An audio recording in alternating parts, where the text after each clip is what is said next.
Hey folks, and welcome back. We most definitely appreciate you guys watching the show and your support. If you're not following us on social media, make sure you do so. We're on Facebook at BTP Sports Talk. I almost forgot it for a second.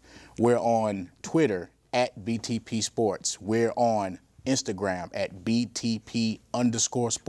And make sure you're not just watching our videos. We see you guys watching them, but it helps us out tremendously if you actually subscribe to our YouTube channel, and that is Bring the Pain Sports. So we're here talking about the greatest quarterbacks in NFL history. We got the baby boomers knocked out. Terry Bradshaw emerged victorious out of that bracket, and now we're in Generation X. And Rich, if you screen cap me doing this and put it online, we gonna have a fight. I heard him say we already got it. I know Rich is a Cowboys fan, and that's Dez Bryant. But anyway, we all agree. We just blew right through Joe Montana and Boomer Esiason. So let's move to, this was a very intriguing matchup to me. Number 4, Jim Kelly, and number 5, Warren Moon. Joe Levette, talk to me. When you look at it, and if you were to take Warren Moon's numbers and combine them with the CFL numbers, he would blow out anybody as far as passing yards are concerned. I mean, because Brett Favre is the leading, but that's just NFL yards. But Jim Kelly, Warren Moon. That's it. That's it. I mean, he lost the Super Bowls, but the point is he got them there. That is incredible. He got them there. And that was Warren could never. They never quite got over the hump. the reason Warren Moon never got to a Super Bowl was not Warren Moon's fault. No, it wasn't. It was the defense fault. The 92, yeah, I know it's still a sore spot for some Houstonians, but They got conservative, yeah. They just Warren Moon put up 30, and they still try to blame him for it. They still He try to put up blame him for 38 points. And I know Or exactly 35 his fault points, with I'm it, sorry. but I will never talk to this person about that AFC Championship game again, because once I talk to that person about it, my good old friend, he kind of bit my head off about it. He still gets pissed off to this day. Yeah, and Warren Moon, we met him actually down in Phoenix. Really, really nice guy. Really down to earth guy. Very classy. Yeah, very, very classy gentleman. So, you've already pretty much told me who you got. yeah. Well, did I? You said 4 straight Super Bowls, so I'm kind of assuming. I changed it on the fly. I guess I got to go with Jim Kelly, but it really doesn't matter because one of these guys, they're going to lose to Montana the next round anyway. Pretty much. It don't matter who you put up there, you know. Coach? So I get to give my props to somebody again that played at Minnesota, but you know, and he didn't get a chance to play in the NFL long enough, and that's again not his fault. Who? Warren Moon. He started Played at with 28. Washington. Something like that? But he also played in the Oh, you mean for the Minnesota Vikings. Vikings. The I thought you said, no, I'm saying the NFL. okay. Period, I thought you but- said at Minnesota. Yeah, no. Okay, in Minnesota. In Minnesota. Gotcha. Okay. Yeah. He did, and he tore my Lions up for years and years and years. So, looks like it's going to be Jim Kelly. Jim Kelly, man. Again, I can't ignore 4 straight Super Bowls. No, you Yeah, can't. they lost them, but I can't ignore 4 straight Super Bowls. And he lost to 2 teams, Yeah, absolutely. Cowboys and Redskins. You had to throw that in there. Well, no, the Giants. Oh, yeah, the Giants was the first one. That's Scott right. Norwood. So, this one, number 3, John Elway. Number 6, Dan Fouts. John Elway. Okay, that's what I was going to say. Coach. Elway. Elway, though, Fouts, great quarterback. Yeah.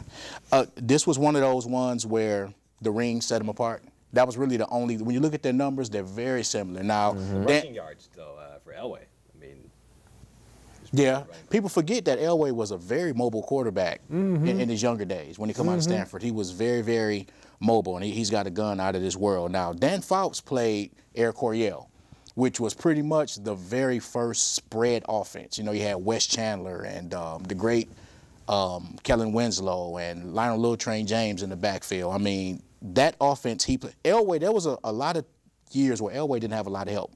Dan Fouts always had help, you know. So, yeah, it's going to be Elway. Now, this one shouldn't be much of a discussion. Number 2, Dan Marino versus 7, Phil Simms. I mean, Dan Marino. And he broke those records back when passing yards and statistics actually meant something. Right. I mean, the more time goes by, the more I'm looking at his records, and I'm thinking, man, I really didn't appreciate him while he was around. Dan Marino, no question. Yeah, Marino. Now, you want to talk about somebody who did what he did with no help. Yeah. There was a time Dan Marino would lose games 50 to 48. You know, it looked like he's playing arena football. Like he's putting up all these big numbers, but he never had a defense. Never had a legitimate running back. Even in his later years, he never had a legitimate running back. So we all agree on Dan Marino here? Dan Marino. Yeah. He was Generation X. Peyton Manning's Colts, he did that little fake spike and won the game with a touchdown. I mean, that was just like, did that against the Jets too. He did that a couple of times. That was awesome. I tried to get that Madden, it wouldn't work, but hey, and one of the quickest decision makers on the field. Period. Quickest release too. Quickest release. He got rid of that ball in a hurry. He's out of now it's when it's finna get good now. Here we go. Well, maybe not so much. This one, Joe Montana, Jim Kelly. Joe Montana. 4-0 versus 0-4. Not a coach. Kelly. Really? Ooh. Yeah. Wow, bucking the system. Pride. I like that. Yeah. Joe Montana. Yeah, 3-1. I got to go with Joe again. 4-0 versus 0-4. Wins all day. Yeah.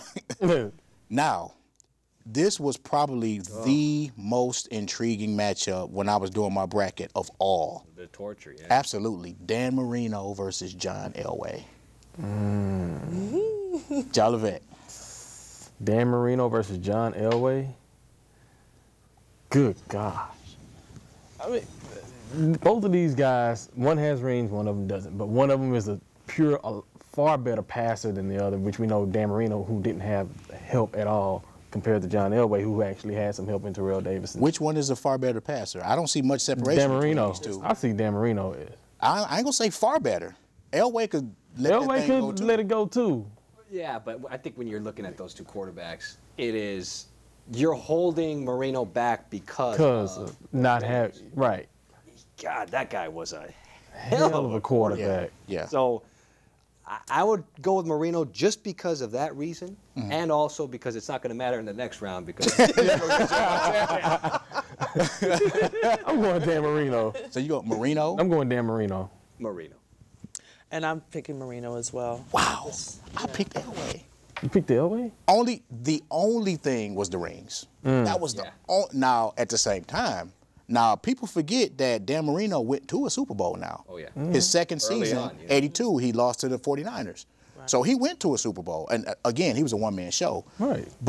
And people also forget that Elway actually lost 3 before he won his 2. So you had to factor that in. And he didn't just lose. I mean, he got smoked. But all 3 times. That's 5 Super Bowls he went to, too. So but their numbers are really, like, across the board are pretty. That's what I'm saying. So it's kind of tough. Yeah, I had to take the rings. Like, I don't look at rings as the end-all with anybody that plays sports. Because you got greats that got rings and you got scrubs that got rings and greats that don't. But with these two, that was all I had to separate them. I mean, you want to talk about a scrub that has a ring, Trent Dilfer. Oh, yeah. So, was it Marino for you? Yes. Marino? Yes. Marino. Okay, well, I picked Elway, but y'all got me, so we go Marino. All right. Got me changing my brackets up in here. Anyone choosing against Montana this next round? No. I'm not. Coach? I'm with you. We're a unified front right now, guys. Whole hands are saying kumbaya. Okay, right. Kumbaya. No, I'm just playing. Okay. All right, There's going to be some controversy next. It's going to be a sweep because I had Joe Montana as well. Again, 4-0 versus 0-1. No contest there. But it wasn't as easy as you might think because, once again, Joe Montana played with some studs. He played with Jerry Rice. Yeah, Mark Logan. Yeah, but all those guys also played with him. Absolutely. They made each other. So we've got Joe Montana coming out of Generation X round. Now, the drama bracket. Yeah, this is, to me, this is the best bracket. The 90s, 2000s was the best era for quarterbacks since I've been around. The number 1 seed was, of course, Brett Favre. Number 8 is Rich Gannon. Okay, very underrated. I mean, Rich Gannon won an MVP, went to a Super Bowl, and he played for the Vikings too. Played for the Vikings. Why do the Vikings keep coming up? I said we wasn't going to talk about Vikings quarterback. I'll tell you what it is. I'll tell you what it is. The Minnesota Vikings are like all of Houston teams. Whenever people leave their teams, they always end up prospering somewhere else. Wow. Yeah. Is that where quarterbacks go to die? Is that what you're saying? They either go there to die, or they leave there, they get there, or they go somewhere and they be good. Terrible. That's terrible. Yeah, that's terrible. All right. So number 4 is Kurt Warner versus number 5 Donovan McNabb. Number 3 Steve Young. Number 6 Steve McNair. God rest his soul. Number 2 Troy Aikman. Number 7 Drew Bledsoe. So we got a couple minutes left in this segment. Let's go ahead and get started. Favre versus Gannon. Favre. Yeah, it's not even. Here's the funny part. I got you. Now this bracket, but I can't. This bracket, Favre, he's bringing the heat. Yeah, this bracket I actually found online. I was looking for a bracket just to look at it and see if I was missing anything. And I looked at this one and I said, and me and Tula talked about it. I said this seating is about spot on. So I took this one offline. And the voters on this one actually picked Rich Gannon over Brett Favre. Whoa. Yeah. Haters. Yeah, man. Whoa. Look, I'm a Lions fan, and even I knew better than that. It's must be every single Packer fan logged on and voted against them. Something. Had to be. Something. They just mad. Yeah. So we agree. We got Brett Favre there. And number 4 versus 5, Kurt Warner versus Donovan McNabb. Jolivet. Kurt Warner. Coach? Donovan McNabb. Of course. Tula? This is Kurt Warner. Kurt Warner? Yeah. I picked Kurt Warner as well. Once again, got it done. So Kurt Warner advances. Now, this one was a little bit more intriguing than people may think. Number 3, Steve Young versus number 6, Steve McNair.